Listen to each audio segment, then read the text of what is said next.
Hi నమస్తే welcome to YR TV Telangana. నేను మీ జర్నలిస్ట్ ఉదయ్ కిరణ్. కోట్లాది మందికి సంబంధించినటువంటి ఒక అభిమానం, కోట్లాది మందికి సంబంధించినటువంటి ఓ భక్తి. ఆయనే ఒక రాజుగా, ఆయన్నే ఒక దేవునిగా భారతదేశంలోనే కాదు, భారతదేశ చుట్టుపక్కల ఉన్నటువంటి దేశాల్లో కూడా ఆయనను రాజుగా కీర్తింపబడ్డటువంటి నాయకుడు ఆయన.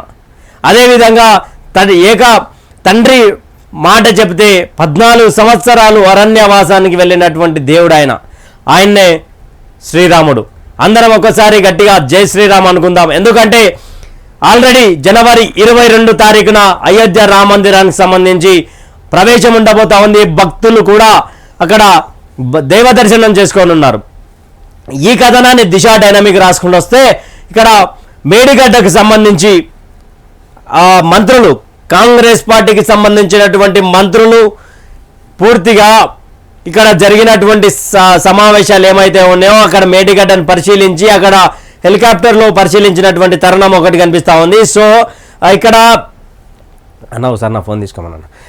ఇక్కడ దిశ డైనమిక్ 1 PM తీసుకుంటే ఇగో నేను చెప్పినట్టుగా కోట్లాది మంది భక్తులకు నా రామునికి పట్టాభిషేకం జనవరి 22 తారీఖున జరగబోతా ఉంది. అయోధ్యకు ఇన్ని సంవత్సరాలు అయోధ్య కోసం 7 దశాబ్దాలు కొట్లాడిరు. దాని గురించి దిశ డైనమిక్ రాసుకొచ్చింది. ఏం రాసుకొచ్చిందంటే అదివో అల్లదివో అయోధ్య రామ మందిరం, అయోధ్యపురిలో ఉప ఆలయాలు ఎన్ని, 66 ఎకరాల దేవాలయం విస్తీర్ణం ఎంత, 9వ రోజు బాణుడు తాకేలా నిర్మాణం అంటూ కూడా ఇది లోపల 4 పేజీలలో స్పెషల్ ఎడిషన్స్ అంటూ కూడా రాసుకుంటూ వచ్చింది. అదేవిధంగా దిశ డైనమిక్ తర్వాత అయోధ్య రామ మందిరం గురించి పూర్తిగా వివరాలతో మాట్లాడుకుందాం. అదే కొత్త బ్లాక్ కట్టాల్సిందే, ఇప్పుడున్న స్ట్రక్చర్ కూల్చాల్సిందే, 11 పిల్లర్లు మళ్ళీ కట్టాల్సిందే, డైమండ్ వైరస్సా టెక్నిక్ సహాయంతో నిపుణుల నివేదిక తర్వాత నిర్ణయం. మేడిగడ్డను సందర్శించిన మంత్రుల బృందం డ్యామేజ్కి బాధ్యులైన వారు ఎవరైనా చర్యలు తప్పవని వెల్లడి. కాళేశ్వరం ప్రాజెక్టులో కీలకమైన మేడిగడ్డ బ్యారేజ్ డ్యామేజ్ పై దృష్టి పెట్టిన ప్రభుత్వం వీలైనంత త్వరగా రిసార్ట్ చేయాలని భావిస్తున్నది. బ్యారేజీలోని 7వ బ్లాక్లో 16 నుండి 20 పిల్లర్లు దెబ్బతినేందున వాటిని పూర్తిగా ధ్వంసం చేసి కొత్తగా నిర్మించాలన్న ప్రాథమిక నిర్ణయానికి వచ్చింది. ఇందులో భాగంగానే ఇవాళ ఉదయం మంత్రులు ఉత్తమ్ కుమార్ రెడ్డి, దుద్దిల శ్రీధర్ బాబు, కోమటిరెడ్డి వెంకటరెడ్డి, పొంగులేటి శ్రీనివాస్ రెడ్డి, పొన్నం ప్రభాకర్ తదితరులు హైదరాబాద్ నుంచి ప్రత్యేక హెలికాప్టర్లో అక్కడికి వెళ్లి పరిశీలించి ఆయా వివరాలను పవర్ పాయింట్ ప్రజెంటేషన్ ద్వారా ఇంజనీర్లతో కలిసి మీడియాకు వివరించారు.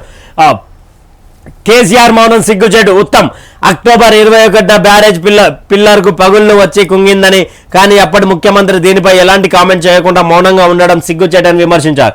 3 బ్యారేజీలపై అనుమానాలు. మంత్రి శ్రీధర్ బాబు, మాకెవరైనా ఎలాంటి ద్వేషం లేదు, బ్యారేజ్కి జరిగిన డ్యామేజీలో బాధ్యులు ఎవరైనా చర్యలు తప్పవు, 3 బ్యారేజీలపై అనేక అనుమానాలు ఉన్నాయి. ఇక్కడ మన కొత్త బ్లాక్ కట్టాల్సిందే.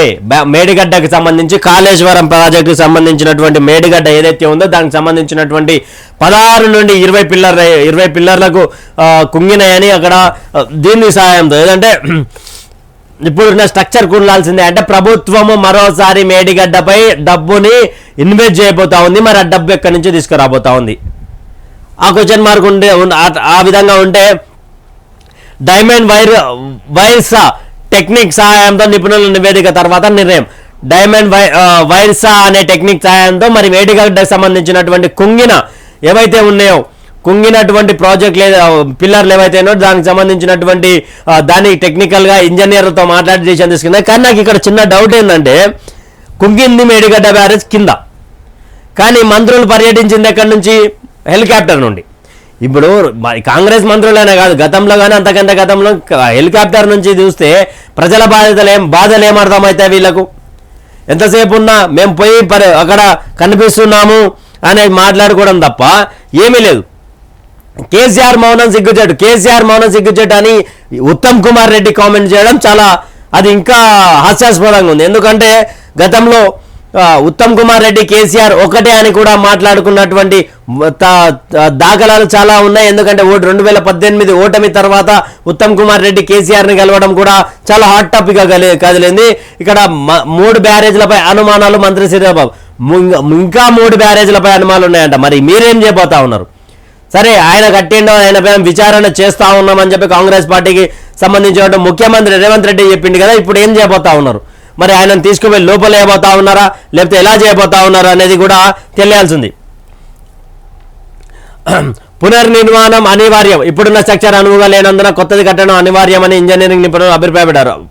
పక్క బ్లాక్లకు ఇబ్బంది లేకుండా తొలగించే విధానం పైన ఇప్పటికే సాంకేతిక చర్చలు పూర్తయ్యాయి. Drill and one time blast diamonds wire saw పద్ధతులుండగా 3వ తరహా సాంకేతిక పద్ధతులు తొలగించడం శ్రేయస్కరం అనే పద్ధతి ప్రాథమిక నిర్ణయానికి వచ్చారు. కానీ నిపుణుల నుంచి మరింత లోతైన అధ్యయనంతో కూడిన నివేదిక అందిన తర్వాత ప్రభుత్వం స్పష్టమైన నిర్ణయం తీసుకోనున్నది. 3వ పద్ధతి బెస్ట్ ఆప్షన్.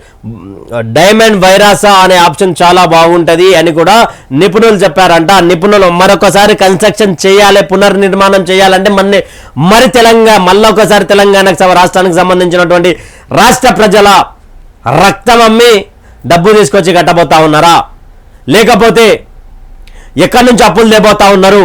ఆల్రెడీ ఆయన 6,70,000 కోట్లు చేసిండని చెప్పి మాట్లాడినటువంటి కాంగ్రెస్ గవర్నమెంట్ మన పునర్నిర్మాణం కోసం ఎక్కడి నుంచి డబ్బులు తీసుకురాబోతా ఉన్నారు? ఈ డబ్బులకు కారణం ఏంటి? ఇక్కడ ఈ పునర్నిర్మాణం చేయాలి, ఎవరు ఇవ్వబోతా ఉన్నారు డబ్బులు? ఇవన్నీ కూడా క్లారిటీ ఇవ్వాలి. సెంట్రల్ ఇవ్వబోతా ఉందా, లేకపోతే అప్పులు తెచ్చే ఉద్దేశంలో కాంగ్రెస్ గవర్నమెంట్ ఉందా?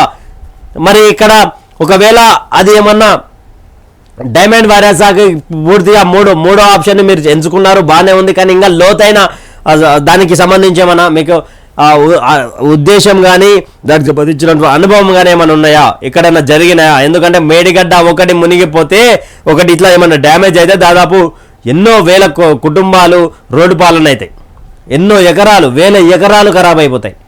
దీని గురించి చూడక కాళేశ్వరం గుదిబండ ఖర్చు బరానా ఆమ్దాని చారానా గత నవంబర్లో 24న దిశలో వచ్చిన కథనం అంట.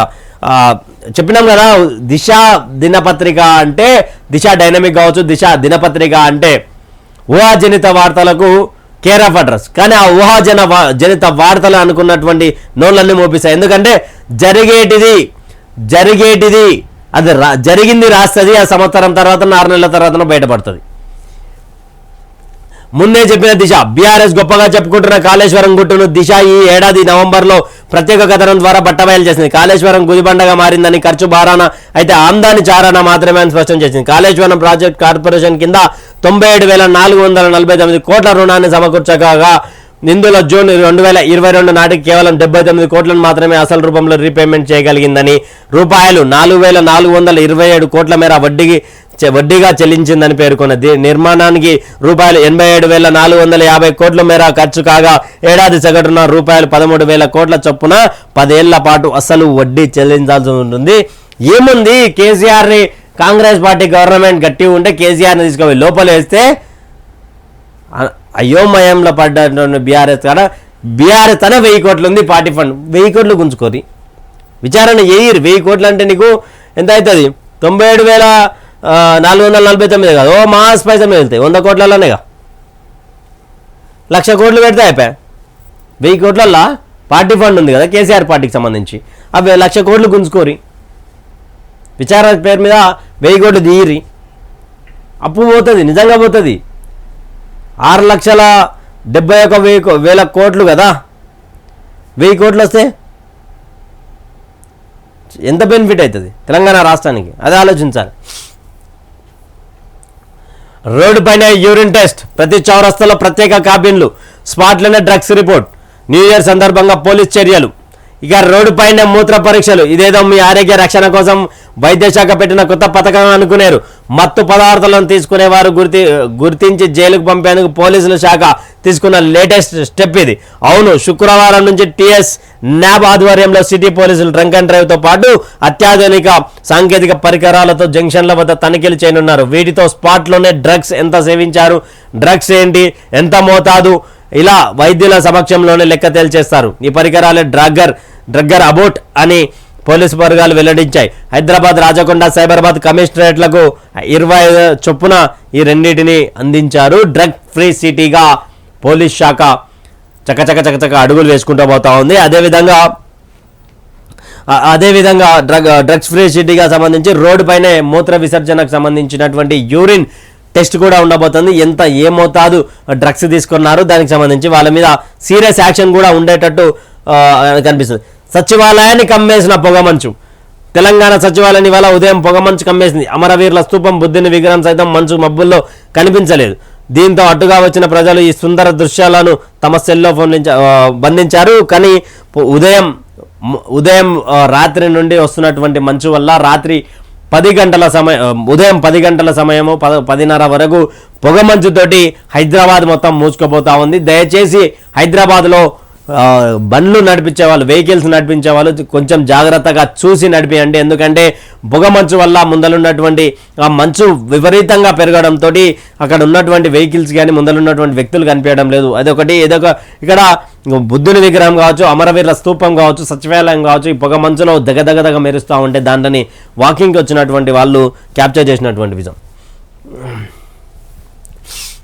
ప్రజాపాలనకు పోటెత్తిన ప్రజలు, 2 రోజు బారులు తీరిన దరఖాస్తుదారులు. ప్రజాపాలనకు 2వ రోజు ప్రజలు పోటెత్తారు. రాష్ట్ర వ్యాప్తంగా 6 గ్యారెంటీలకు దరఖాస్తు చేసుకునేందుకు బారులు తీరారు. 6 గ్యారెంటీలో మహాలక్ష్మి ₹500కే గ్యాస్ సిలిండర్ పథకాలను ఎక్కువగా మహిళలు అప్లికేషన్ పెట్టుకుంటున్నారు. మరోవైపు హైదరాబాద్లోని జ్యోతిరావు పులే ప్రజాభవన్లో ప్రజావాణి కార్యక్రమం ప్రారంభమైంది. వివిధ ప్రాంతాల నుంచి ప్రజలు తెల్లవారుజామున ప్రజాభవన్కు చేరుకున్నారు. చల్లని సైతం చెక్కి చేయకుండా ఏమి న్యాయం జరుగుతుందో తెలియదు ప్రజాభవన్లో. కానీ చలి ఒంటిని కొరికేసేంత చలిలో, శరీరాన్ని కొరికేసేంత చలిలో వాళ్ళు వస్తూ ఉన్నారు, వాళ్ళు చేస్తూ ఉన్నారు. మరి నిజానికి కూడా సమస్యలు ఎప్పుడు పరిష్కారం అవుతామని ఈరోజు మా వైఆర్ టీవీతో ఒక మహిళ మాట్లాడింది. దరఖాస్తుల మీద ఒరిజినల్ దరఖాస్తులు అయితేనే తీసుకుంటాం, జిరాక్స్ సంబంధించినటువంటి తీసుకోమంటూ కూడా ఆమెను బయటికి పంపించినటువంటి పరిస్థితి. ఆమె ప్రజాభవన్ దగ్గర కూడా వచ్చింది, అక్కడ దరఖాస్తు చేసుకుంది. ఇలా అని కూడా ఇక్కడ మొత్తానికి గృహలక్ష్మి గ్యాస్ గురించి ఎక్కువగా అప్లికేషన్లు వస్తాయన్నమాట. అన్నదమ్ములు దుర్మరణం. విజయకాంత్ని హత్య చేసింది ఎవరు? స్టాలిన్ అన్న కనిపెట్టండి. మలయాళ డైరెక్టర్ సంచలనం. ప్రతిసారి ఈయన సంచలనంగా మారుతూనే ఉంటాడు. ఒకసారి జయలలిత విషయంలో, అదేవిధంగా కరుణానిధి విషయంలో, ఇప్పుడు విజయకాంత్ విషయంలో వాళ్ళను ఎవరో హత్య చేశారంటూ కూడా మలయాళం డైరెక్టర్ దీని గురించి పోస్ట్ చేసిండు. తెలంగాణలో క్రైమ్ రేట్ హైక్ 8.97% పెరిగిన నేరాలు, డ్రగ్స్, సైబర్ క్రైమ్ పెద్ద సవాల్. 2020 క్రైమ్ రిపోర్ట్ రిలీజ్ చేసిన డీజీపీ రవి గుప్తా. గతేడాదిలో పోలిస్తే తెలంగాణలో క్రైమ్ రేట్ హైక్ అయిందంట. డ్రగ్స్ సంబంధించి, సైబర్ క్రైమ్ సంబంధించి పూర్తిగా ఎక్కువ హై క్రైమ్ రేట్ కావడంతో దాన్ని ఎలా నియంత్రించాలన్నది కూడా డీజీపీ రవి గుప్తా వెల్లడిస్తున్నటువంటి విషయాలు. ఇక్కడ ఆర్జీవీపై బర్రెలక్క ఫిర్యాదు, రెచ్చగొడితే తరిమి కొడతామంటూ హెచ్చరిక. తెలంగాణ అసెంబ్లీ ఎన్నికల్లో కొల్లాపూర్ స్థానం నుంచి ఇండిపెండెంట్ అభ్యర్థిగా పోటీ చేసిన బర్రెలక్క అలియాస్ శిరీష మరోసారి వార్తల్లో నిలిచారు. ప్రముఖ దర్శకుడు రామ్ గోపాల్ వర్మపై ఆమె మహిళా కమిషన్ ఫిర్యాదు చేశారు. ఆర్జీవీ తనను అవమానించేలా మాట్లాడారని ఫిర్యాదులో పేర్కొన్నారు. ఊరు పేరు లేని బర్రెలక్క ఫేమస్ అయ్యింది అని వ్యాఖ్యానించిన ఆర్జీవీపై ఆమె మండిపడ్డారు. తమ ప్రాంత బిడ్డలను కించపరచడం మాట్లాడారు. ఈ ఆర్జీవీకి పని పాట ఏమి ఉండదు, ఒకరిని కించపరచడం. ఊరు పేరు లేని బర్రెలక్కకే అంత ఫేమస్ అయితే నువ్వెందుకు ఫేమస్ కాలేం? పవన్ కళ్యాణ్ మీద దురుసుగా మాట్లాడినట్టు దాని మీద ఉడక ఆమె మహిళా కమిషన్ చేరుకుందంట. తర్వాత ఇవి దిశ డైనమిక్ సంబంధించినటువంటి వార్తలు చూద్దాం. మరి V6 డిజిటల్ చూసుకున్న తర్వాత అయోధ్య రామ మందిరానికి సంబంధించినటువంటి వార్తలు కూడా చూద్దాం. మనతో పాటు కొంతమందిని ఫోన్ ఇన్ తీసుకునే ప్రయత్నం చేద్దాం. V6 డిజిటల్కి సంబంధించి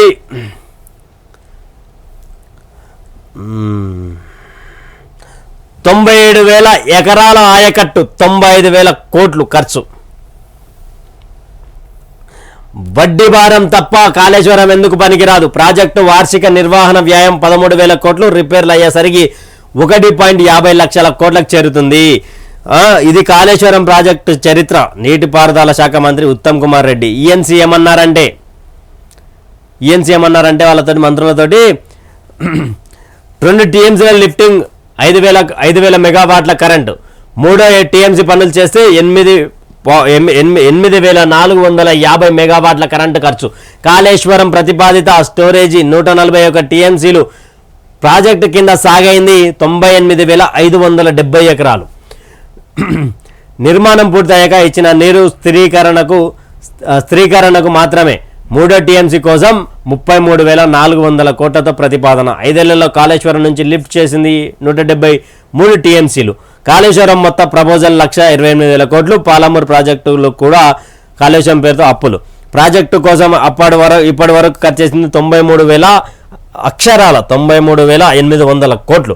2 టీఎంసీల ప్రాజెక్టు కోసమే 94,000 కోట్లతో ప్రతిపాదన. ఏడాదిన్నరగా 3,000 కోట్లకు పైగా కాళేశ్వరం బిల్లులు పెండింగ్. ఇది ప్రజల కాళేశ్వరం గొప్పగా కట్టుకున్నాం, గొప్పగా చేసుకున్నామని ఆనాడు ఆ దొరగారు చెప్తే, ఈరోజు ఈ రెడ్డికి సంబంధించినటువంటి కాంగ్రెస్ పార్టీ గవర్నమెంట్లో రెడ్డి మంత్రులు ఏం చెప్తా ఉన్నారు, రెడ్డి ముఖ్యమంత్రి ఏం చెప్తా ఉన్నాడంటే, ఇక్కడ జస్ట్ అన్యాయం జరిగింది, అప్పులు చేసిండు, ఇంకెన్ని రోజులు బూచిగా చూపిస్తారని అడుగుతా ఉన్నాం. ఇంకెన్ని రోజులు బూచిగా చూపిస్తారు? కాళేశ్వరం మీద అవినీతి జరిగిందని ఎప్పటి నుంచో మొత్తుకుంటున్నారు. ప్రతిపక్షంలో ఉన్నప్పుడు అదే మొత్తుకునుడు, ప్రభుత్వంలోకి వచ్చినాక అదే మొత్తుకుంటే ప్రజలు ఎవరు మిమ్మల్ని నమ్మడానికి అంత ఎవరైతే ఖాళీగా లేరు కదా అన్న. ఏం జరుగుతుంది చెప్పండి. వాళ్ళ మీద ఎంక్వైరీ చేసినామన్నారు, తీయండి బయటికి. ఇప్పుడు ప్రాజెక్టు పనుల కోసం మన రిపేర్ కోసం మొదలు పెడితే 1,50,000 కోట్ల మన ఎంత ఇది 1.50 లక్షల కోట్లకు చేరుతుందంట. 1.50 లక్షల కోట్లకు చేరుతుందంటే 2 టీఎంసీలకు సంబంధించి ఆనాడు గొప్ప భారతదేశంలోనే ఉన్నటువంటి గొప్ప ఇంజనీరు ఎవరైతే కేసీఆర్ ఉన్నాడో ఆయన 94,000 కోట్లతో ప్రతిపాదన పెట్టిండు. ఉమ్మడి రంగారెడ్డి పాలమూరు ప్రాజెక్టుకు అక్కడ వచ్చే అప్పులు కూడా కాళేశ్వరానికి తీసుకొచ్చినట్ట. ఇప్పటివరకు ఎన్ని ఎకరాలు వారిందంటే 98,570 ఎకరాలే వారింది. 1,00,000 కోటి ఎకరాలకు. ఆయన అన్నది ఎన్ని, అది చూడాలి మరి ఏం జరుగుతుంది, ఏం చేస్తారని. ఇక్కడ సర్వర్ డౌన్, పబ్లిక్ పరేషాన్, ట్రాఫిక్ పెండింగ్ చలాన్, ఆఫర్కు విశేష స్పందన. 3 రోజుల్లో 9.61 లక్షల చలాన్లు క్లియర్. సర్కారుకు రూపాయలు 8,44,00,000 కోట్ల ఆదాయం. దావోస్కు రేవంత్, సీఎం హోదాలో తొలి విదేశీ పర్యటన. జనవరి 15 వరల్డ్ ఎకనామిక్ ఫోరం సమ్మిట్కు వెంటే ఐటీ మంత్రి దుద్దిల శ్రీధర్ బాబు కూడా 5 రోజుల పాటు అక్కడే ముఖ్యమంత్రి. మరి ఎందుకు ఈయన ఎక్కడికి పోయినా కూడా ఇదొక గొప్ప శుభ పరిణామం రేవంత్ రెడ్డికి సంబంధించి. దావోస్కు రేవంత్ అంటూ సీఎం హోదాలో తొలి విదేశీ పర్యటన అంట. అదేవిధంగా ముఖ్యమంత్రి రేవంత్ రెడ్డి ఎక్కడికి వెళ్ళినా కూడా తోడుగా ఐటీ శాఖ మంత్రి, డిప్యూటీ సీఎం ఎవరో ఒకరు వెళ్తా ఉన్నారు. మరి ఏంటి అసలు రేవంత్ రెడ్డిని కాంగ్రెస్ పార్టీ నమ్మట్లేదా, లేకపోతే ఏం జరుగుతూ ఉంది? ఒకసారి ఇది V6 డిజిటల్కి సంబంధించినటువంటి వార్తా విశేషాలు. అదేవిధంగా ఇప్పుడు పోదాం దిశ 4వ పేపర్కి పోదాం. దీనికంటే ముందు కరసేవకులుగా పనిచేసినటువంటి వాళ్ళు ఎవరైతే ఉన్నారో వాళ్ళను ఒక ఫోన్ ఇన్లో తీసుకునే ప్రయత్నం చేద్దాం. అందరి బంధువయ్య అయోధ్య రామయ్య అంటూ కూడా దిశ డైనమిక్ రాసుకుంటూ వచ్చింది. అదేవిధంగా రామ మందిరం ప్రారంభానికి వేలాయే. అదిగో అల్లదిగో శ్రీరామ మందిరం, భక్త కోటి పరవశించేలా రూపుదిద్దుకుంటున్న భవ్య దివ్య మందిరం. సుందర సరయు నది తీరాన అయోధ్య రామ మందిరం రూపుదిద్దుకున్నది. 700 ఏళ్ల క్రితమే వివాదాస్పదంగా మారిన అయోధ్య రామ్లాల ప్రధాన మందిరంతో పాటు ఇతర మందిరాలు ప్రాకారాలు నిర్మాణ పనులు దాదాపుగా పూర్తి కావచ్చాయి.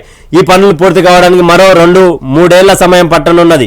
అయితే 2024 జనవరి 22న ఆలయాన్ని చేసేందుకు ఆ రోజున శ్రీరాముడి విగ్రహ ప్రతిష్ఠానోత్సవాన్ని నిర్వహించేందుకు శ్రీరామ జన్మభూమి తీర్థ క్షేత్ర ట్రస్ట్ సర్వం సిద్ధం చేసింది. ఈ వేడుకకు రావాల్సిందిగా ప్రధాని మోడీ సహా ఎంతో మంది ప్రముఖులను ఆహ్వానించింది.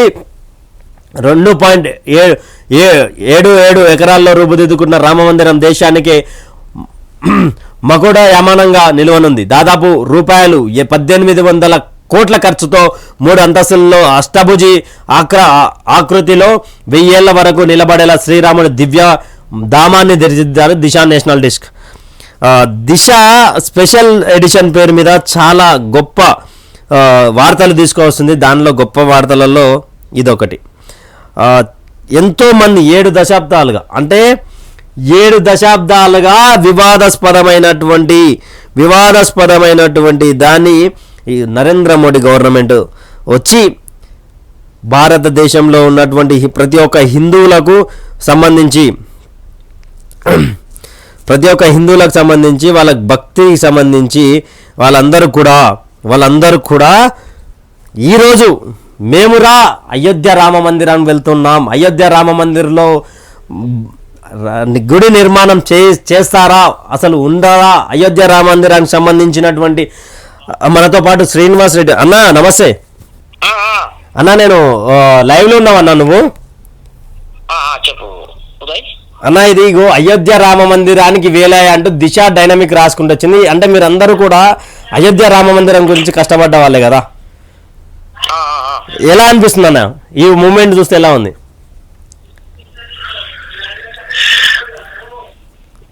అయోధ్య రామ మందిరం గురించి అయోధ్య రామ మందిర్ గుడి ఓపెనింగ్ ఉంది కదా జనవరి 22 తారీఖున.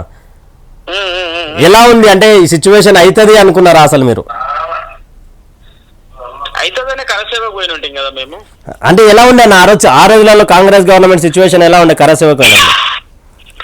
కాంగ్రెస్ గవర్నమెంట్ ఆ రోజు కాదు కదా, ఈ రోజు కూడా కాంగ్రెస్ గవర్నమెంట్ వద్దంటుంది కదా, రామ మందిరం కట్టొద్దంటుంది కదా. ఆ రోజు కాంగ్రెస్ గవర్నమెంట్ రామ మందిరానికి ఏంటి,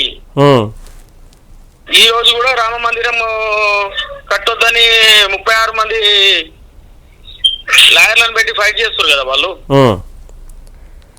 అంటే అనుకున్నారా అన్న అసలు అయోధ్య రామ మందిరం చూస్తాము అని అనుకున్నారా అసలు?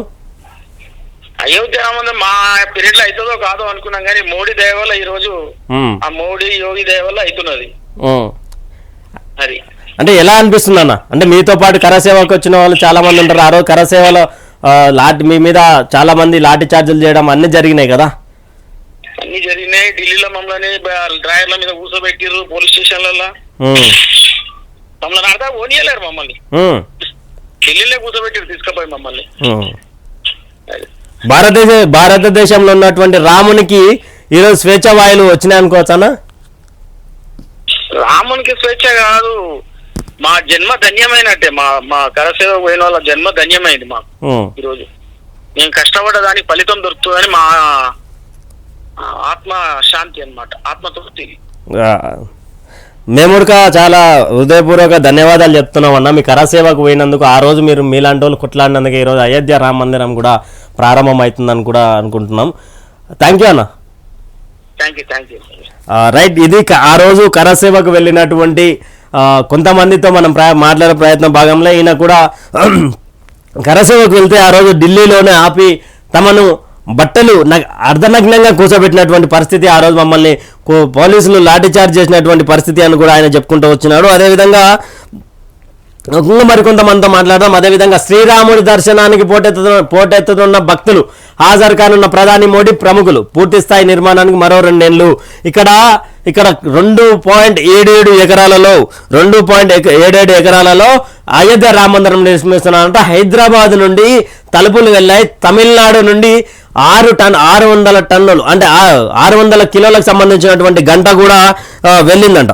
అంటే ఇక్కడ ప్రతి ఒక్క మళ్ళీ అదొకటి ఏం జరిగింది ఇక్కడ అంటే ఇక్కడ ఏం జరిగింది అనే ఒకటి ఆలోచిస్తే చాలా వరకు కాంగ్రెస్ పార్టీ ఆనాడు భారతీయ జనతా పార్టీ ఒక వ్యక్తిగా ఉన్నటువంటి ఎప్పుడైనా కానీ భారతీయ జనతా పార్టీలో జత ఉంటుంది. జతలో బాగా ఒక పక్షి అయినటువంటి ఆ రోజు దేవుడు కరసేవకులకు అందరికి దేవుడు, హిందువులందరూ దేవునిగా కొలిచినటువంటి ఆయన ఒక స్పీడ్నెస్ ని కాంగ్రెస్ పార్టీ తట్టుకోలేకనే కొంచెం వెనుకాడి చేసింది అనుకోవచ్చు. ఆ రోజు ఎల్కే అద్వానీ గారి ఆధ్వర్యంలో కరసేవ, అదేవిధంగా అయోధ్య రామ మందిరానికి సంబంధించినటువంటి విషయాలను చాలా వరకు బయట పెట్టే ప్రయత్నం చేసిండు.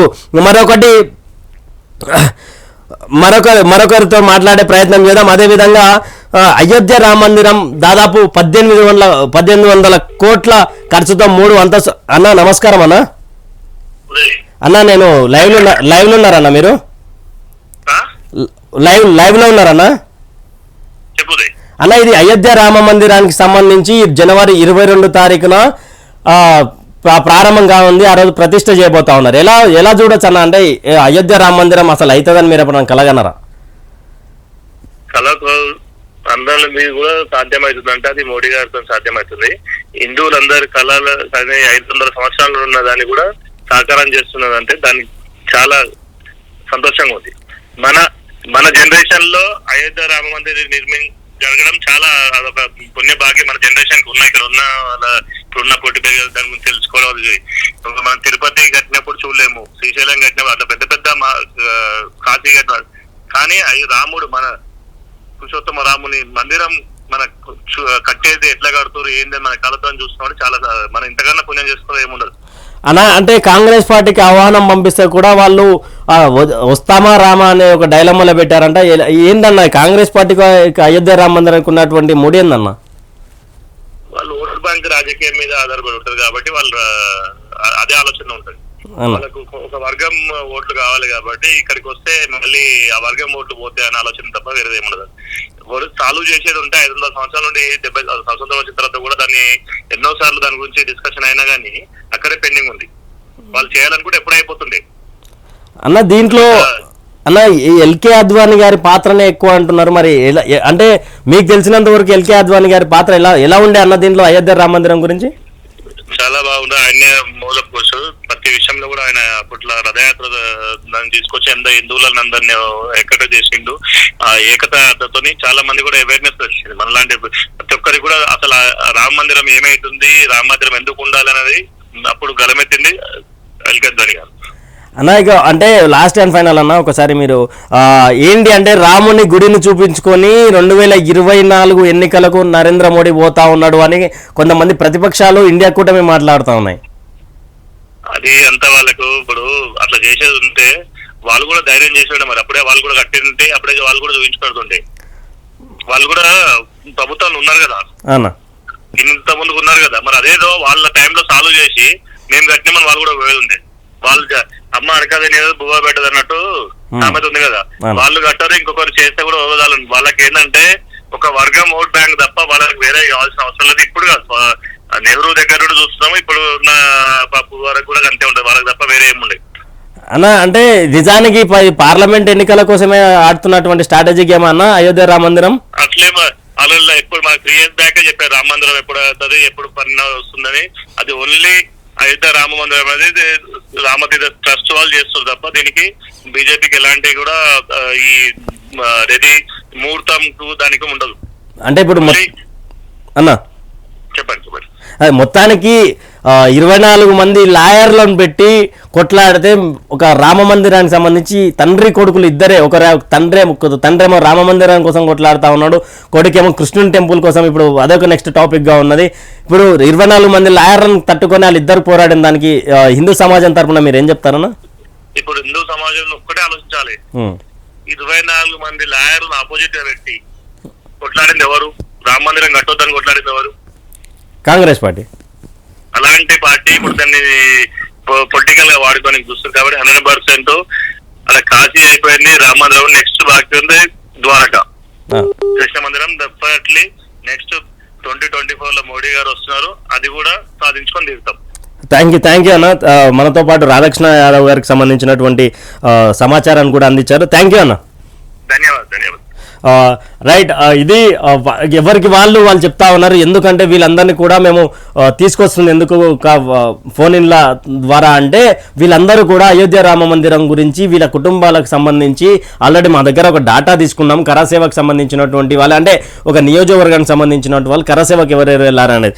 అయితే ఇక్కడ ఏంటి అనేది ఆలోచిస్తే అయోధ్య రామ మందిరం గొడవ ఇప్పటిది కాదు, 700 సంవత్సరాలకు సంబంధించినటువంటి గొడవ.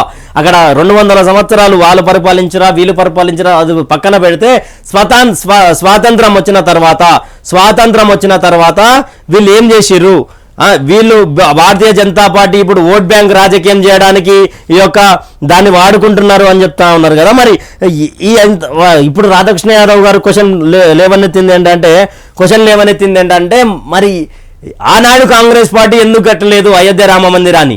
ఆ రోజు కట్టి ఉంటే వాళ్ళకే బెనిఫిట్ అయితే ఉండే కదా. ఆ రోజు కర సేవకులు ఎంతో మంది మరణించినారు. దీనికి సంబంధించినటువంటి వార్త కూడా దీంట్లో రాసుకుంటూ వచ్చినారు. అదేవిధంగా నిర్మాణ ప్రత్యేకతలు ఏంటంటే అయోధ్య రామ మందిరం కేవలం 2.77 ఎకరాల విస్తీర్ణంలో 54,700 చదరపు అడుగుల మేర ఉంటుంది. 235 ఫీట్ల వెడల్పు, 360 ఫీట్ల పొడవు, 161 ఫీట్ల ఎత్తులో ఆలయాన్ని నిర్మించారు. ఇక రామ మందిరం కాంప్లెక్స్ 110 ఎకరాల్లో విస్తరించి ఉంది. ఈ స్థలంలో దాదాపు 66 ఎకరాలను గతంలోనే శ్రీరామ జన్మభూమి తీర్థ క్షేత్ర ట్రస్టుకు సుప్రీంకోర్టు మంజూరు చేసింది. రామ మందిరం కాంప్లెక్స్ లో ఏకకాలంలో దాదాపు 10 లక్షల మంది ఉండేలా ఏర్పాటు చేయనున్నారు. అంటే ఏకకాలంలో రామ మందిరంలో 10 లక్షల మంది, అంటే కొంతమంది సన్నాసులు అడుగుతా ఉన్నారు కదా, అంతమంది 1200 రైళ్లు పెడితే అయోధ్య రామ మందిరంలో అయోధ్య రామ మందిరానికి పోయి ఎట్లా ఏడ ఉంటారు, ఏడ రోడ్ల మీద పడుకోమంటారా అని. అరే ఇనంట్రా సన్నాసులారా, ఇక్కడ అయోధ్య రామ మందిరానికి సంబంధించి శ్రీరామ జన్మభూమి తీర్థ క్షేత్ర ట్రస్టుకు సుప్రీంకోర్టు మంజూరు చేసింది. 66 ఎకరాలు మంజూరు చేస్తే రామ మందిరం కాంప్లెక్స్ లో ఏకకాలంలో 10 లక్షల మంది పడుకునేటువంటి అవకాశం ఇస్తుందంట. 10 లక్షల మంది పడుకుంటే కూడా అక్కడ జాగా ఉంటుందని కూడా ఇదొక స్పెషాలిటీగా రాసుకుంటొచ్చారు.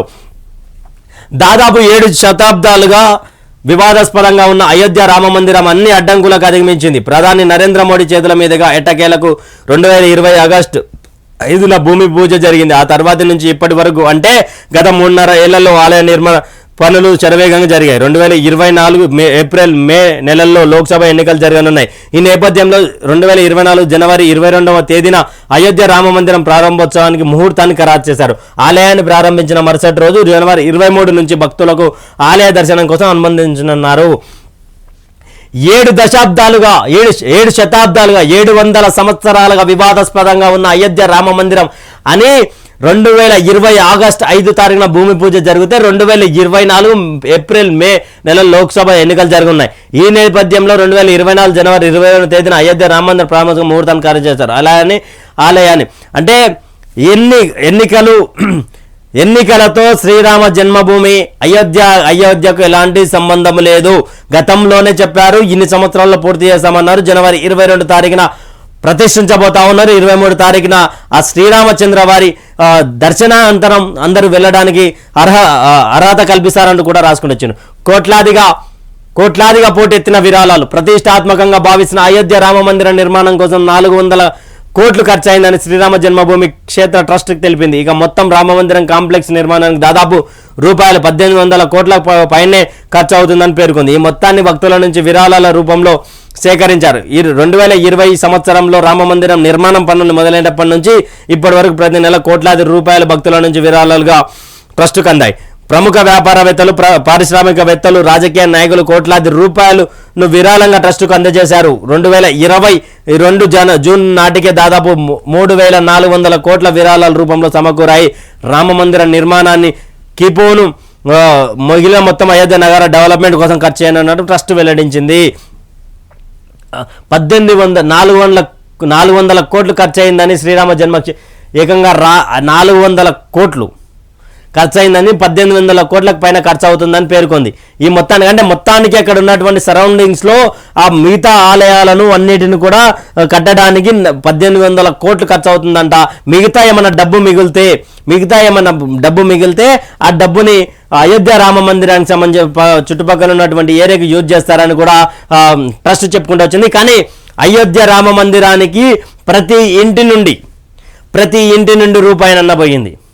గవర్నమెంట్ తన డబ్బులు లేక కాదు, ఎవరైనా బిజినెస్ మ్యాగ్నెట్లు మేము కట్టిస్తామంటే బిర్లా మందిర్ ఏదైతే హైదరాబాద్లో ఉందో అక్కడ కట్టిస్తే బిర్లా మందిర్ ఆ మందిరాన్ని ఆ స్వామివారిని బిర్లా మందిర్గా పిలుచుకుంటారు.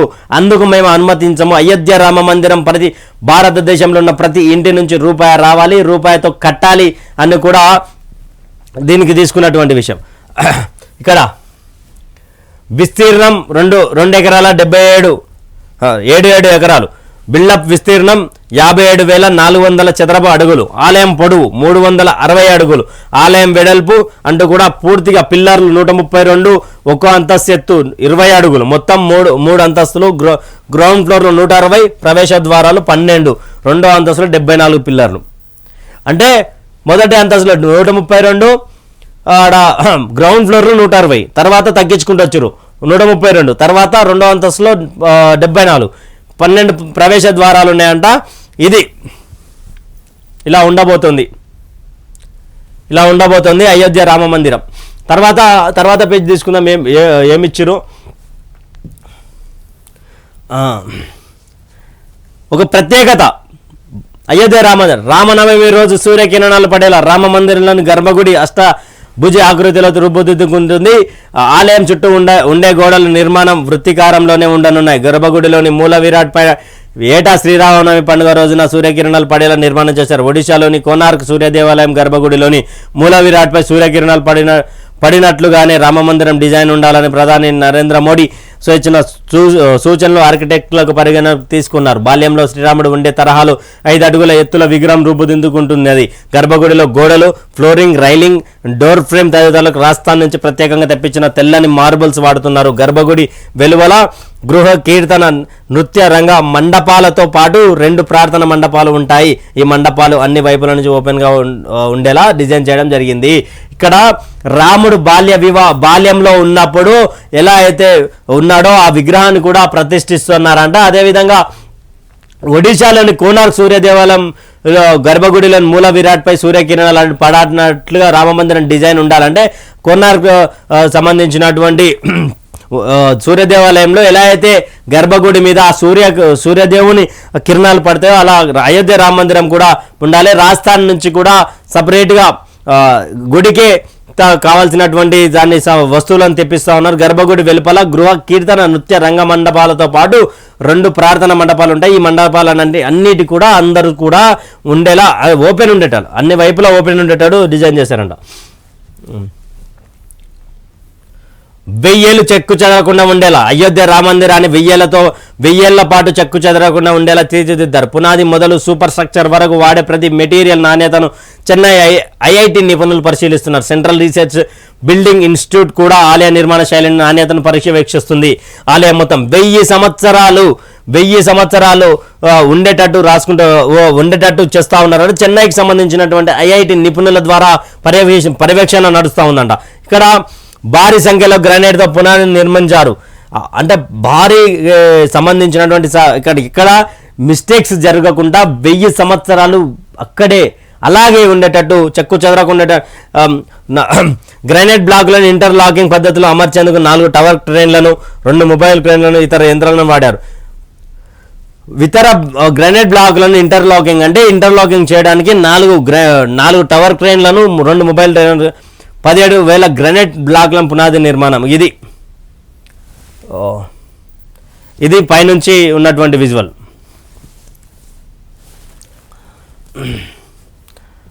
ఎంత చెప్పినా అయోధ్య రామ మందిరం గురించి తక్కువే.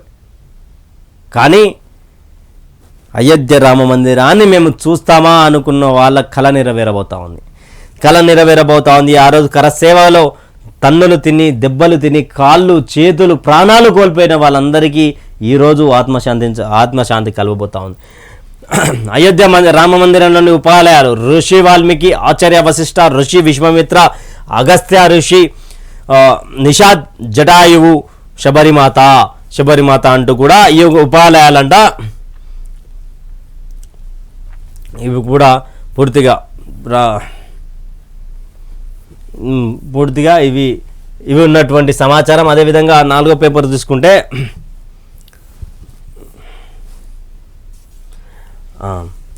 ఇది కావాల్సింది. ఏం జరిగింది అసలు, ఏం జరిగిందో తెలుసుకునే ప్రయత్నం చేద్దాం. అయోధ్య రామ జన్మభూమి వివాదం సాగింది ఇలా 1528 ఉత్తరప్రదేశ్లోని అయోధ్యలో ఉన్న రామ జన్మభూమి స్థలంపై 2 వర్గాల మధ్య వివాదం తొలిసారిగా 1528లో మొదలైందని చరిత్రకారులు చెప్తున్నారు. మొఘల్ చక్రవర్తి బాబర్ జనరల్లో ఒకరైన మీర్ బాకి రాముని ఆలయం ఉన్న ప్రదేశంలో మసీదు నిర్మించి దానికి బాబర్ పేరు పెట్టారని చెప్తారు. అందుకే అక్కడ నిర్మించిన మసీదుకు బాబ్రీ మసీద్ అని పేరు వచ్చిందని అంటారు. అంటే 1528లో మొదలైందంట ఈ యొక్క రచ్చకు కారణం. ఈ యొక్క అయోధ్య రామ మందిరాన్ని కబ్జా చేసేందుకు అక్కడ ఉన్నటువంటి మొఘల్ చక్రవర్తి బాబర్ జనరల్లో ఒకరైన మీర్బకి ఆయన దాంట్లోకి చేరి అక్కడ రామ మందిరంలో మసీద్ కట్టాడంట. మసీద్ కట్టిన తర్వాత ఆయన దానికి పేరు బాబర్ దానికి నిర్మించి దానికి బాబర్ అనే పేరు పెట్టిరంట. దానికి బాబ్రీ మసీద్ అని పేరు వచ్చింది. 1853 అయోధ్యలోని వివాదాస్పద స్థలంపై విషయమై 1853 సంవత్సరంలో తొలిసారిగా ఇరు వర్గాల మధ్య ఘర్షణలు జరిగాయి. 1853లోనే హిందువులు చైతన్యం పొంది ఏమిరా నాయనా మా రాముడి గుళ్ళో ఇంటిలోనే మా రాముడు పుట్టి పెరిగి నడిచినటువంటి జాగాలో రాజ్యమేలినటువంటి నా అయోధ్యలో అక్కడ మసీదు కట్టడం ఏంటని అప్పుడే ఇరు వర్గాల మధ్య హిందూ వర్సెస్ ముస్లింగా గొడవ స్టార్ట్ అయిందంటూ కూడా రాసుకుంటూ చరిత్రకారులు చెప్తున్నటువంటి మాట. మరోసారి 1959 అయోధ్యలోని వివాదాస్పద స్థలంలో ఉన్న ప్రార్థన స్థలాలను వేరు చేయడానికి బ్రిటిష్ కలోనియల్ అడ్మినిస్ట్రేషన్ కంచె వేసింది. వివాదాస్పద నిర్మాణంలోని లోపలి భాగాన్ని ముస్లింలు, బయటి భాగాన్ని హిందువులు ఉపయోగించుకోవచ్చని నిర్దేశించింది. వీళ్ళు ఏం చేశారంటే వివాదాస్పదంగా ఉన్నటువంటి అయోధ్య రామ మందిరాన్ని, అయోధ్య ఏరియాను కొంతమేరకు అక్కడ ప్రార్థనా స్థలాలనేమో ముస్లింలకు ఇచ్చింది, బయట స్థలాలేమో హిందువులకు ఇచ్చింది ఆనాటి బ్రిటిష్ గవర్నమెంట్. 1959 బాబ్రీ మసీద్ లోపల రామ్లల్లాకు పూజలు చేయడానికి హిందువులను అనుమతించాలని కోరుతూ నిర్మాహి ఆకార అధిపతి ఫైజాబాద్ కోర్ట్ జిల్లా జడ్జి ఎదుట పిటిషన్ దాఖలు చేశారు. అయితే అనుమతి మంజూరు కాలేదు. బాబ్రీ మసీదు లోపల రామ్లాలాకు రామునికి పూజలు చేసేందుకు మాకు పర్మిషన్ ఇవ్వండి అంటూ ఆనాటి అక్కడ అయోధ్య ప్రాంతానికి సంబంధించినటువంటి హిందువులు కోరగా అప్పటి ఫైజాబాద్ జిల్లా కోర్టు జడ్జి ఎదుట పిటిషన్ దాఖలు చేస్తే ఆయన నిరాకరించినటువంటి పరిస్థితి. 1985 రామ్ చబుత్రాపై పందిరిని నిర్మించడానికి అనుమతి కోరుతూ మహంత్ రఘుబీర్ దాస్ దావా వేశారు. అయితే ఆయన అభ్యర్థనను ఫైజాబాద్ జిల్లా కోర్టు 1 సంవత్సరం తర్వాత తిరస్కరించింది. రామ్ చబుత్రాపై పందిరి నిర్మించడానికి అనుమతి కోరుతూ మహంత్ రఘుబీర్ దాస్ ఫైజాబాద్ కోర్టులో దావా వేస్తే సంవత్సరం తర్వాత అది తిరస్కరించినటువంటి పరిస్థితి. హిందూ వర్గానికి చెందిన పలువురు 1949 హిందూ వర్గానికి చెందిన పలువురు బాబ్రీ మసీదు లోపల రాముడి విగ్రహాలను ఉంచారనే ఆరోపణ అప్పట్లో వచ్చింది. దీనిపై ముస్లిం నిరసనగా దిగారు. 2 వర్గాలకు కూడా కోర్టులలో సివిల్ దావాలు దాఖలు చేశాయి. ఈ నేపథ్యంలో అయోధ్యలోని వివాదానికి దారితీసిన స్థలాన్ని ఆనాడు భారత ప్రభుత్వం వివాదాస్పదంగా స్థలంగా ప్రకటించి గేట్లకు తాళాలు వేసింది. హిందూ వర్గానికి చెందినటువంటి పలువురు బాబ్రీ మసీదులో హిందూ రాముని విగ్రహాలను దాచిరని చెప్పి ఆ రోజు గొడవ స్టార్ట్ అయితే అప్పుడు ఉన్నటువంటి గవర్నమెంట్ ఏం చేసిందంటే ఈ నేపథ్యంలో వివాదాస్పదంగా మారే అవకాశం ఉన్నది కాబట్టి దీన్ని గేట్లకు తాళం వేసి వీళ్ళందరి నుంచి దూరం చేయాలని కూడా అప్పటి ఆనాటి గవర్నమెంట్ చేసిందంట. 1950 జనవరి 18 ఆస్థాన్ జన్మభూమిలో ప్రతిష్ఠించిన విగ్రహాలను పూజించే హక్కు కోరుతూ గోపాల్ సింగ్ విశారద్ తొలిసారిగా టైటిల్ దావా వేశారు.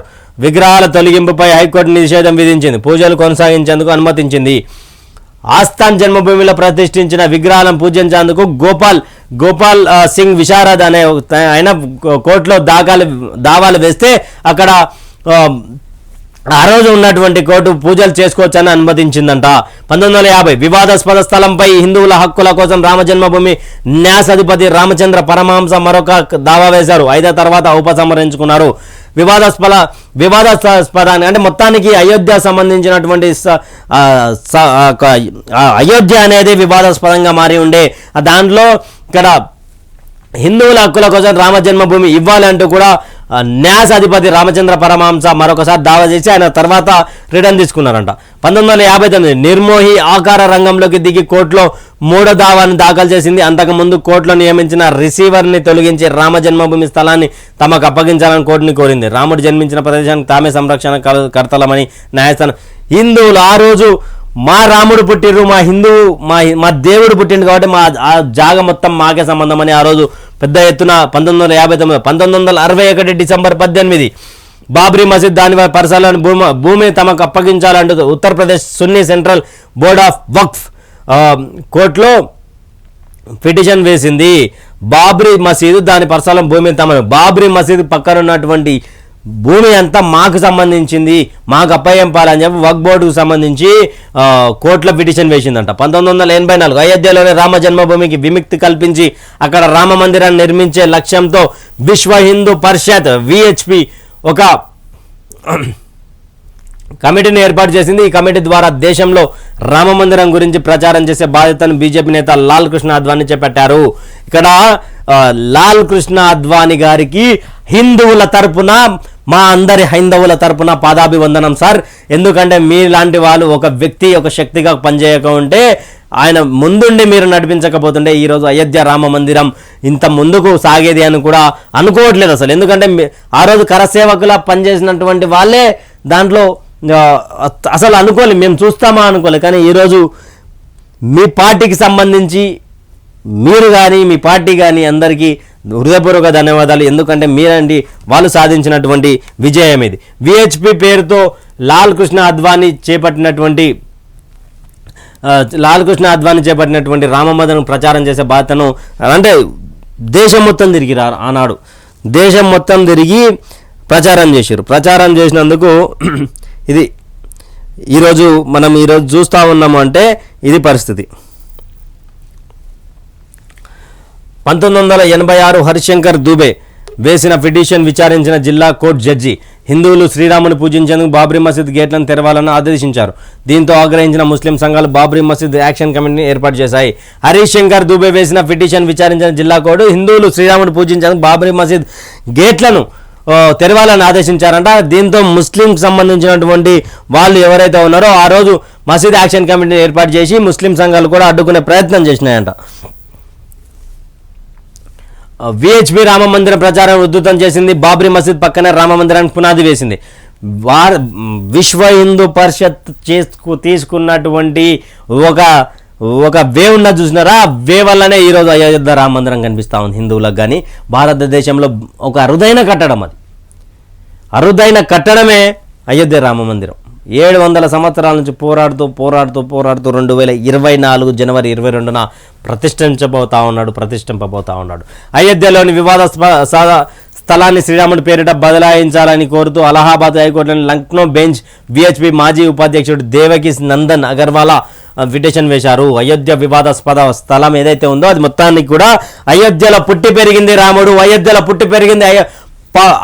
పుట్టి పెరిగింది దశరథ మహారాజు కుమారుడు భరతుడు, శత్రుఘ్నుడు, లక్ష్మణుడు, నకులుడు, వీళ్ళందరూ కూడా అక్కడ పుట్టి పెరిగిన వాళ్ళకి సంబంధించినటువంటి ల్యాండ్ని ఎట్లా కబ్జా చేస్తారా బాబు అంటూ కూడా విహెచ్పి సంబంధించినటువంటి మాజీ ఉపాధ్యక్షుడు దేవంకి నందన్ అగర్వాలా పిటిషన్ వేశారంట. 1989 అక్టోబర్ 23 ఫైజాబాద్ కోర్టులో పెండింగ్లో ఉన్న 4 పిటిషన్లు హైకోర్టు ప్రత్యేక బెంచ్కు బదిలీ అయ్యాయి. ఫైజాబాద్ కోర్టులో ఉన్నటువంటి 4 పిటిషన్లు హైకోర్టు ప్రత్యేక బెంచ్కి బదిలయ్యాయంట. అప్పుడు మొత్తానికి ఎక్కడ చూసినా అడ్డంకులు. 1990 విహెచ్పి వాలంటీర్ల మసీదు పాక్షికంగా దెబ్బతీశారు. నాటి ప్రధానమంత్రి చంద్రశేఖర్ ఇరు వర్గాలతో చర్చించి సమస్యను పరిష్కరించేందుకు యత్నించారు. అయితే ఆ చర్చలు విఫలమయ్యాయి. విహెచ్పి వాలంటీర్ నాటి ప్రధానమంత్రి చంద్రశేఖర్ ఇరు వర్గాలతో చర్చించి సమన్వయం చేయమంటే అక్కడ చర్చలు విఫలమయ్యాయంట. దీని అంటే ఎలా చూడొచ్చు అంటే ప్రజలారా, మన ఇంట్లోకి ఒకటి వచ్చి మన ఇంట్లో ఇల్లు కట్టుకొని ఏం చేసిరంటే మననే ఎల్లగొట్టే ప్రయత్నం చేసిరు. దీని స్టోరీ అట్లే ఉంటుంది. ఉత్తరప్రదేశ్ రాష్ట్రంలో బీజేపీ అధికారంలోకి వచ్చింది 1991లో. 92లో ఏం జరిగింది? డిసెంబర్ 6 కరసేవకులు విహెచ్పి, శివసేన, బీజేపీ మద్దతుదారులు బాబ్రీ మసీద్ను కూల్చేశారు. దీంతో హిందువులు ముస్లింల మధ్య దేశవ్యాప్తంగా మతపరమైన అల్లర్లు జరిగి దాదాపు 2,000 మందికి పైగా ప్రాణాలను కోల్పోయారు. ఆ రోజు వీళ్ళు అంటున్నారు విహెచ్పి, విశ్వ హిందూ పరిషత్, శివసేన, బీజేపీ మద్దతుదారులు అంటున్నారు. కానీ ఆ రోజు జరిగింది ఏంటంటే హిందువులలో ఒక యూనిటీ వచ్చి, హిందువులకు సంబంధించి ఒక ఐక్యత వచ్చి మా అయోధ్య రామ మందిరాన్ని ఎలా మీరు ఆక్రమిస్తారా అంటూ కూడా బాబ్రీ మసీద్ను కూల్చేయడం జరిగింది. శివసేన పార్టీకి సంబంధించిన వాళ్ళు కాదు, ఉండొచ్చు కార్యకర్తలుగా ఉన్న భారతీయ జనతా పార్టీకి ఇలాంటి సంబంధం లేదు కూల్చివేయడంలో అంటూ కూడా భారతీయ జనతా పార్టీ గట్టి చెప్పుకుంటూ వచ్చినటువంటి పరిస్థితి. వివాదాస్పద కట్టడం కూల్చివేతపై 6 నెలలుగా విచారణ పూర్తి చేసిన జస్టిస్ లిబరన్ కమిషన్ ఏర్పాటు చేస్తారు. 6 నెలల్లో వివాదాస్పద కట్టడంపై కూలిపోవడంపై ఇది 6 నెలలు కావాలంటే ఇది దాదాపు చాలా సంవత్సరాలు పట్టింది. అది కాంగ్రెస్ గవర్నమెంట్ పరిధిలోని. అయోధ్యలోని వివాదాస్పద స్థలానికి సంబంధించిన అన్ని సివిల్ దావాలను అలహాబాద్ హైకోర్టు కలిపి విచారణ మొదలుపెట్టింది. బాబ్రీ మసీదును కూల్చివేసిన రోజు ఆ సందర్భంగా ఆ వివాదాస్పద రామ మందిరాన్ని నిర్మిస్తామని విహెచ్పి ప్రకటించింది. ఇది మొగోళ్ళ మాట. బాబ్రీ మసీదు నేడైతే కూలగొట్టినామో వాన్నే అయోధ్య రామ మందిరం నిర్మిస్తామన్నారు, నిర్మిస్తున్నారు. నిజానికి కూడా ప్రజలారా, ఆ రోజు ఎల్కే అద్వానీ లేకపోయినా, ఈరోజు ఉత్తరప్రదేశ్లో యోగి ఆదిత్యనాథ్ లేకపోయినా, నరేంద్ర మోడీ లేకపోయినా, అద్వానీ లేకపోయినా, విహెచ్పి విశ్వ హిందూ పరిషత్ లేకపోయినా అయోధ్య రామ మందిరాన్ని మన పిల్లలు కూడా చూస్తుండేనో చూడకపోతుండేనో.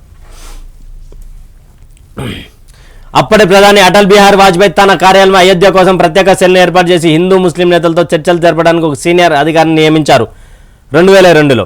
అయోధ్యలోని వివాదాస్పద స్థలం కింద రామమందిరం ఆనవాళ్ళు ఉన్నాయో లేవో తెలుసుకోవడానికి ఆ స్థలంలో తవ్వకాలు జరపాలని archaeological survey of India ASI high court ఆదేశించింది. 2003 జనవరి హైకోర్టు ఆదేశాల మేరకు అయోధ్యలోని వివాదాస్పద స్థలంలో సర్వేను ASI ప్రారంభించింది. ఆగస్టు 2003 బాబ్రీ మసీద్ కింద దేవాలయం ఉన్నట్లు ఆధారం ఉందని ASI సర్వే పేర్కొంది. ఈ సర్వే నివేదికలో ప్రస్తావించిన అంశాలలో ముస్లిం పక్షాలు వివేదించాయి. ఎందుకు వివేదిస్తారు? ఉన్నది కదా చెప్పింది. ఇప్పుడు మీకు వత్తాసు పలికేటోళ్ళు కాదు, వాళ్ళకు బాబ్రీ మసీద్ కింద ఆలయం ఉందని క్లియర్గా చెప్పిరంట 2003లో. 2003 బాబ్రీ మసీదు కూల్చివేత కోసం ప్రజలను ప్రేరేపించారంటూ 7 హిందూ నాయకుల మీద ఉత్తరప్రదేశ్ కోర్టులో పిటిషన్ దాఖలైంది. వీటిలో అద్వానీ పేరు లేదు. 2004 మసీద్ విధ్వంసం కేసులో అద్వానీ నిర్దోషిగా పేర్కొంటూ గతంలో ఇచ్చిన ఉత్తర్వును యూపీలో ఓ కోర్టు రద్దు చేసింది. తీర్పును సమీక్షించాలని ఆదేశించింది. ఆయన మీద ఒక కేసు 7 మందిలో కేసు అయితే దాంట్లో అద్వానీ పేరు లేకుండే 2003లో. 2004లో ఏదైతే అయోధ్య వివాదాస్పద స్థలానికి సంబంధించినటువంటి కేసు ఉందో ఆ కేసుకు సంబంధించి ఇక్కడ నిర్దోషిగా అద్వానీ గారిని చెప్పిందంట. 5 అనుమానిత వ్యక్తులు అయోధ్య సైట్ దాడి చేశారు. అక్కడున్న నిర్మాణపు గోడకు రంధ్రం చేసేందుకు యత్నించారు. భద్రతా బలగాలు 5గురిని హతమార్చాయి. 5 అనుమానిత వ్యక్తులు అయోధ్య సైట్ పై దాడి చేసి అక్కడ రంధ్రం పెట్టే చేసేందుకు యత్నించారు. భద్రతా బలగాలు వారిని హతమార్చాయి. బాబ్రీ మసీద్ కూల్చివేతకు దారి చేసిన సంఘటనలపై దర్యాప్తు చేసిన లిబరాన్ కమిషన్ తన నివేదికను విచారణ ప్రారంభించిన 17 సంవత్సరాల తర్వాత 48 సార్లు గడువు పొందాక తన రిపోర్టుని ఇచ్చింది. 17 లిబరాన్ కమిషన్ బాబ్రీ మసీద్ కూల్చివేతకు దారితీసిన ఘటనలపై ఒక కమిషన్ వేసి కమిషన్ కూడా దాదాపు 17 సంవత్సరాల 17 సంవత్సరాల తర్వాత 48 సార్లు గడువు పొడిగింపు పొందాక తాను రిపోర్ట్ ఇచ్చిండు అంట. ఇక అంతా మనకు ఈ స్టోరీ మొత్తం మనకు తెలిసిందే. కానీ